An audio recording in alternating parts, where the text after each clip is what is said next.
अस्सलाम वालेकुम नाजरीन। पाकिस्तानी और बैन अवी हालात पे मेरे साथ हैं स्वीडन से हमारे भाई अब्दुल कयूम साहब और हाई कोर्ट के जो वकील हैं सरदार खिजर महमूद साहब। मैं सबसे पहले वकील साहब के पास चलूँगा और आज जो फैसला किया है सुप्रीम कोर्ट ने उसके ऊपर उनकी राय लूँगा, तज्जिया और तबसरा करेंगे। बहुत अच्छा बोलते हैं जी। अस्सलाम वालेकुम। जी वालेकुम अस्सलाम साहब। अच्छा सर, पहले सरदार साहब आप बताइएगा कि आज का फैसला कैसा फैसला लिखा जाएगा तारीख में जो सुप्रीम कोर्ट ने दिया है, तो इसके ऊपर कुछ राय कीजिएगा। अगर कोई सवाल पैदा होता है तो फिर मैं करता हूँ जी। जी नशीर साहब, बात ही है कि मेरा तजिया तो किसी सियासी जमात का मैं हूँ नहीं और ना मेरी को मजबूरी है कि मैं किसी की हमायत करूंगा। जो सच बात ये है कि आप देखते ही है कि वो फैसला या फिर कानून आइन के मयार पे हो या फिर उस निजाम को की बेहतरी के लिए हो। देख लें जो चीफ जस्टिस साहब है, चीफ जस्टिस साहब 73 केसेस ऐसे हैं जिसमें इमरान खान को रिलीफ देने के लिए बैठे हुए हैं और पाकिस्तान के अंदर हर बंदा ये सवाल पूछ रहा है कि क्या इस चीफ जस्टिस ने इमरान खान को रिलीफ देने का ठेका लिया हुआ है या कुछ और भी है। ये 3 जजेस जो है ये लाहौर के जजेस हैं, इसको अब सुप्रीम कोर्ट के नहीं बल्कि अब लाहौर के जजेस कहा जा रहा है। और देखा आपने कि इन जजेस की वजह से केपीके के जो जो कैसर शीट थे जिन्होंने सुप्रीम कोर्ट आना था, इन्होंने इजलास ही करवाया और वो जज वहां से फारूक हो गया। दूसरा जज 1 दिन के लिए जज बना और अब मुशर्रफ अली 4 माह के लिए एक्टिंग जज बनी हुई है। और 13 जजेस है, 13 जजेस में से सिर्फ सवाए 3 जजेस के, जो बाकी तमाम जजेस का वो सरदार तारक मसूद हो, फायज ईसा हो, उसके बाद क्या नाम है अतर मनुल्ला हो, मंदो खेल हो या उसके बाद जस्टिस मंसूर हो, इन सब का देखा आपने कि वाज़ेह इख्तिलाफात मौजूद हैं। चीफ जस्टिस साहब का आज का फैसला है वो इंतहाई तजादात से भरपूर फैसला इसलिए है कि उन्होंने पंजाब के अंदर कहा कि इलेक्शन करवा रहे हैं कि केपीके के अंदर जो है वो फैसला बाद में किया जाएगा। मुझे एक बात बताया कि पंजाब के अंदर, चूंकि पंजाब एक बड़ा सूबा है, पंजाब के अंदर इलेक्शन जब अगर पहले हो जाएंगे तो मैं उससे मुझे कतई नजर कि नून लीग क्या कहती है, पीटीआई पीपल्स पार्टी क्या कहती है, मुझे उससे कतई नजर पंजाब के अंदर इलेक्शन होंगे तो इसका मतलब है आने वाले वक्त में पंजाब का जो टीनोर है वो पहले पूरा होगा।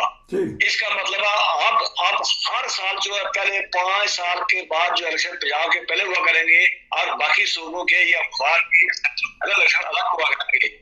आपने देखा होगा कि पंजाब के अंदर जिस जमात है पंजाब के अंदर जीती है, बाकी और जब भी होगा तो उसका मतलब पंजाब के अंदर जो भी हुकूमत होगी, लेकिन वफाक के अंदर जो सेंट्रल गवर्नमेंट होगी वो एक ही होगी, केयर टेकर वाला मामला वहां पे नहीं होगा। इसलिए इस फैसले ने एक ऐसे इंसान की हत्या कर दी है जिसको दोस्तों पीटीआई वाले जो मर्जी कहते रहे। पहली बात ये है कि मुझे नहीं लगता कि इलेक्शन हो सकते हैं, क्योंकि वो उसने इस फैसले के अंदर इंतजार किया था। 4 जजेस जो है वो पहले से उसको रिजेक्ट भी कर चुके हैं। फिर जज साहब ने इंतहाई हठधर्मी का मुजाहरा करते हुए उस फैसले को मसलत करने की कोशिश की है। फिर काबीना ने मुझे नहीं मालूम कि उस काबीना उसको कर सकती है, रिजेक्ट कर सकती है, लेकिन 4 जजेस वाला फैसला मुतनाज़ फैसला हो चुका था। अब ये है कि उन्होंने उसको भी बाकी काबीना ने भी कह दिया कि उसके अमल दरामद नहीं होगा। तीसरी बात यह है कि जो फौज ने देखे इसमें सारे खेल रहे थे। पहले भी जब इलेक्शन का उसका अनाउंस हुआ था तो सदर पाकिस्तान ने जब अनाउंस किया तो उसके बाद अगर फौज ने सिक्योरिटी देनी थी या वफाक ने पैसा देना था तो आरओज अदलिया देने थे, आरओज अदलिया ने नहीं दिए हुए हैं। यानी जो अदलिया आज फैसला कर रही है उसने खुद अपने नुमाइंदे दिए थे और कल भी जो हेयरिंग हुई है उसमें वफाक के किसी उसको नहीं सुना गया, किसी सियासतदान को सुना गया। अलबत्ता वो जो असद कैसर जिसको अपनी नालायकी नारे की वजह से वज़ारत खजाना से उतारा गया था उससे आधे घंटे की ब्रीफिंग ली गई है और उन वकीलों को सुना गया, इलेक्शन कमीशन के वकील को 3 मिनट के लिए सुना गया है। तो बाकी जो भी है मैं अपने अल्फाज अदा करने का, मैं अपने जहन का या मैं अपनी जो सियासी बसीरत उसकी बात करने का हामी हूँ। मुझे उससे नहीं फायदा फर्क है कि जमात पीपल्स पार्टी क्या करती है, नून लीग क्या करती है, लेकिन याद रखें कि ये आइन जो है ये गले का तोप बना हुआ है और आज के फैसले के बाद ये तकसीम और बढ़ेगी और ये मामलात और बढ़ेंगे। और अगर ये इलेक्शन हो भी गए, पहली बात यह है कि किसी सूरत में इलेक्शन होंगे नहीं, इसलिए इलेक्शन नहीं होंगे कि जो काबीना ने एक कानून पास किया हुआ है वो कानून नहीं होगा कि वो 18 दिन के बाद सदर पाकिस्तान उसको साइन करें ना करें, वो कानून बन जाना है। जब कानून बन जाना है तो फिर वो उसके बाद चूंकि वो जो चीफ मिनिस्टर साहब हैं वो उस पर 100 वोट एक्शन ले नहीं सकेंगे, इसलिए फिर वो जो है वो हुकूमत अपना खेल खेलेगी। वैसे भी हुकूमत जो है वो अपनी नालायकी नाहली की वजह से हुकूमत तो जब चाहती है कि इलेक्शन भी ना हो, दूसरा ये कि मामलात को मुतनाज़ा किया जाए और मार्शल लगे या जो लोग छुपे हुए जो सामने आए, लेकिन सुप्रीम कोर्ट इन सब के लिए मावर का किरदार अदा कर रही है। यही सुप्रीम कोर्ट का फुल बेंच बना देती है। और आज जिस तरह सुप्रीम कोर्ट ने अपने ही केस के अंदर एक ट्विस्ट देते हुए फायज इसाम अली जजमेंट को लेके उसके खिलाफ फैसला दिया, और वो हालत 6 जज जिसके खिलाफ रेफरेंस आया हुआ है, और ये कोई तो बातें नहीं है। वकालत के जिसके पाकिस्तान में वकालत का तल्लुक पड़ता है उसको जजेस को जाती जड़ता भी है कि मुजाहिरा नकली किस करतूत का है, दूसरा किस करतूत का है। ये सारे आप तो मीडिया पे खुला हो गया। तो बदकिस्मती से इस फैसले ने उस तकसीम को और जो है वो उस पे वो और मजीद गला कर दिया है, और जिसके आने वाले वक्त के अंदर जो है वो जो नताइज होंगे वो इंतहाई भयानक होंगे। कतई नजर से कि इलेक्शन होते या नहीं होते। चले जी, मैं चलता हूँ स्वीडन। सीधा साधा सा बात थी, सवाल था, इलेक्शन कमीशन को जब डेट दे दी गई उसको इलेक्शन करवा देने चाहिए थे, लेकिन उसने आए बाएं दाएं शाएं करके मामला तो बिगाड़ दिया इलेक्शन कमीशन। आपने कल जो हमें जो तबसरा दिया था, आपने कहा था कि तारीखी फैसला होगा। आप इस फैसले को किस तरह देखते हैं? हमने माजी में नहीं जाना, आने वाले दिनों में बताइएगा कि ये फैसले का क्या बनेगा। बहरहाल वजीर आजम ने या कैबिनेट ने कह दिया कि हम इस फैसले को नहीं मानेंगे। जी स्वीडन। देखिए नसीर साहब, अर्ज ये है कि पहली बात यह है कि पाकिस्तान के अंदर अगर अदारे अपने अपने फराइज अंजाम देते, देखो ना, हर अदारा उसको आज़ादी भी है, उसको प्रोटेक्शन भी है आइन के तहत, और उसके अंदर उनको जानदारी के साथ मुल्क के लिए काम करना चाहिए। अभी ये जो हुकूमत है ये अब कभी ना भूले कि ये क्रिमिनल्स की हुकूमत है। ये जितने लोग 14 पार्टीज के मेंबर हैं या सरबराह, ये सब क्रिमिनल क्राइम इन्होंने किए हुए हैं, बड़े बड़े क्राइम किए हुए हैं। और ये वो लोग हैं जो पाकिस्तान को तस्लीम नहीं करते। कुछ ऐसे थे जिन्होंने तस्लीम नहीं किया था, जो आज तक तस्लीम नहीं कर रहे, वरना जो दूसरे लोग हैं उन्होंने इसकी जड़ें पूरी जड़ें काटी है, कुछ छोड़ा नहीं है। इलेक्शन कमिश्नर की पावर ही नहीं थी कि वो अपनी मर्जी से इलेक्शन आगे कर देता। ये गुंडागर्दी थी। गुंडागर्दी किसने करवाई? इन क्रिमिनल्स ने, कि तुम गुंडागर्दी करो। उन्होंने जजों के अंदर जो आज डिफरेंस नजर आ रहा है या देखता है या जो कुछ हुआ अंदर, वो भी इन गुंडों की वजह से है। बात यह है कि चीफ, अगर आपकी सुप्रीम कोर्ट का फैसला ही कोई नहीं मानेगा तो फिर तो कानून आपका जो कॉन्स्टिट्यूशन है उसकी वैल्यू कोई नहीं है। कौन इंसाफ देगा फिर?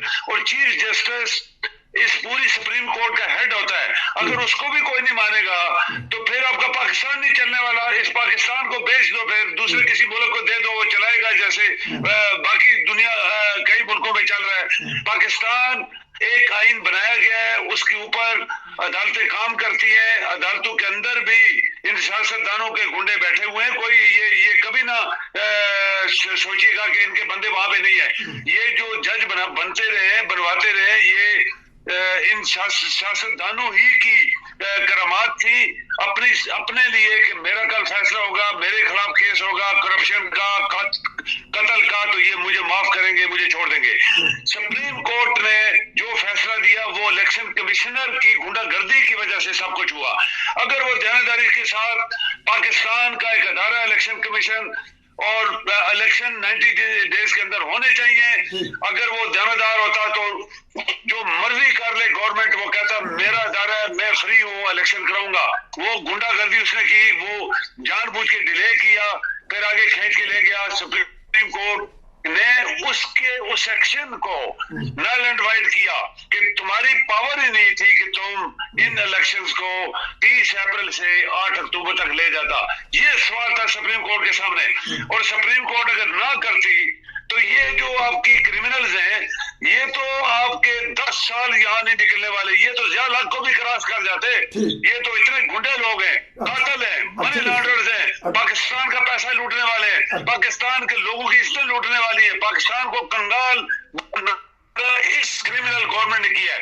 तो मेरे ख्याल में जो पब्लिक है पाकिस्तान की, उसमें हम भी शामिल हैं, आप भी शामिल हैं, और तमाम मुहिब्बे वतन पाकिस्तानी जो बाहर बैठे हैं या पाकिस्तान के अंदर है, तमाम मुहिब्बे वतन वकाला जो पाकिस्तान के अंदर है, उन सब ने सुप्रीम कोर्ट के इस फैसले को खुश आइन और उस पे खुशी का इजहार किया है, और उसके लिए एक क्रिमिनल गवर्नमेंट और उनके जो साथी थे उनके लिए एक बहुत बड़ा बंद बांध दिया है, ताकि आइंदा कोई बंदा ऐसी जुर्रत ना करे, कानून को खुलेआम तोड़ने की कोशिश ना करे। अगर आप कानून को इसी तरह चलने देते तो कत्ल गारत हो जाती पाकिस्तान के अंदर। और मेरे ख्याल में ये जो गुंडागर्दी कर रहे हैं, हम नहीं मानते, इसका भी सुप्रीम कोर्ट ने और जज से चीफ जस्टिस उसने हिंट दे दिया है कि हम देखेंगे वो क्या कर सकता है, इन सबको डिस्क्वालीफाई कर देगा, सबको जेल में भेज देगा, ये करना ही पड़ेगा। ठीक है नसीर साहब, कुर्बानियां देनी पड़ती हैं मुल्क को चलाने के लिए, आपकी अपने अदारों को चलाने के लिए और अपनी ताकत को मनवाने के लिए। ये सब कौम पाकिस्तान के लिए होगा, कोई किसी की जात नहीं है। चीफ जस्टिस अगर उसने दिलेरी का फैसला दिया है, पाकिस्तानी कौम के लिए किया है, आइन के लिए किया है और इन गुंडों को रोकने के लिए किया है, वरना ये गुंडे ज़ियाउल हक से भी ज्यादा बड़े गुंडे थे होंगे, ये छोड़ता ही नहीं है हुकूमत। और सबसे बड़े क्राइम, सबसे ज्यादा क्राइम इसी गवर्नमेंट ने, इसी बंदों ने किए हुए हैं। सो हम चाहते हैं कि तमाम वकला पाकिस्तान के जो आइन के क्या कहते हैं पहरेदार हैं, वो और पाकिस्तान की अवाम और चीफ जस्टिस को सपोर्ट करें, ताकि ऐसे गुंडागर्दी जो पाकिस्तान में हो रही थी 1 साल से, उसको खत्म कराया जाए और पाकिस्तान ताकि आगे चले, फिर न पीछे चला जाए। लेकिन इंशाल्लाह मुझे यकीन है कि पाकिस्तान आगे जाएगा, इंशाल्लाह जाएगा। वकील साहब आप हैं कि ड्रॉप हो गए हैं? लगता वो ड्रॉप हो गए। अच्छा चले, आपसे फिर मैं एक छोटा सा सवाल कर लेता हूँ। महंगाई ने जोर जमाया हुआ है पाकिस्तान में, तो क्या महसूस करते हैं महंगाई कब कंट्रोल होगी? हल्का हाथ रख के बताइएगा, किसी के ऊपर ज्यादा तनकीद ना करें, ताकि दिल भी टूट जाती हैं बाजों के। जी भाई जी नहीं, आप मुझसे पूछ रहे हैं? नहीं लगता है वो चले गए हैं मेरे ख्याल। सरदार साहब हैं आप? नहीं, उनकी लगता है कि हाँ जी, बताइएगा महंगाई किस तरह कम हो पाकिस्तान में? कहते हैं कि महंगाई बहुत हो गई है। ये नसीर साहब आप मुझसे पूछ रहे हैं? हाँ जी आपसे पूछ रहा हूँ। वो लगता है कि उनकी अपॉइंटमेंट थी या वो आराम कर रहे हैं। बताइएगा, मैंने आपसे पूछा है कि पाकिस्तान में महंगाई जोरों पे है, तो इसका क्या हल क्या निकाले पाकिस्तान? देखें नसीर साहब, महंगाई तो तब हुई है ना जब आपके पाकिस्तान के पास पैसा ही नहीं रहा। आपकी गवर्नमेंट जब भूखी नंगी हो गई है, जो अभी गुंडागर्दी कर रही है, पाकिस्तान के बैंकों में पैसा नहीं है, स्टेट बैंक खाली हो गया है, इन लोगों ने सारा पैसा ऑलरेडी पाकिस्तान का लूटा हुआ है। तो महंगाई तो फिर होगी ना। महंगाई तभी होती है जब आपकी इकोनॉमी डाउन हो जाती है, तो आपकी हर चीज महंगी हो जाती है, और उसी का रिजल्ट है कि आज लोग भूखे नंगे सड़कों पे आटे के लिए दौड़ रहे, चीनी के लिए, पत्ती के लिए, गैस हुई, उनको मिल कुछ नहीं रहा, बिजली नहीं मिल रही। तो ये सब करा, ये जो कुछ हुआ है पाकिस्तान में, इस गवर्नमेंट ने किया है, और ये क्रिमिनल्स की गवर्नमेंट थी। ये सारी दुनिया को पता है, पाकिस्तानियों को पता है, ये पाकिस्तान के दुश्मन है, ये थे, आज भी हैं, और अगर इनको और चांस दिया गया तो ये पाकिस्तान को ही बेच के चले जाएंगे। लिहाजा ये जो सुप्रीम कोर्ट ने किया है, हम सबको मिलकर सुप्रीम कोर्ट के जजेस को और सुप्रीम कोर्ट के इस एक्शन को अप्रिशिएट करना चाहिए, और तमाम लोग जो है पाकिस्तान के मुहिब्बे वतन इसको अप्रिशिएट कर रहे हैं। बहुत शुक्रिया। आज आप दोनों साथियों ने पाकिस्तान सुप्रीम कोर्ट का जो आज का फैसला था उसके ऊपर तबसरा दिया। इंशाल्लाह फिर मिलेंगे। नसीर को इजाजत दीजिए। अस्सलाम वालेकुम।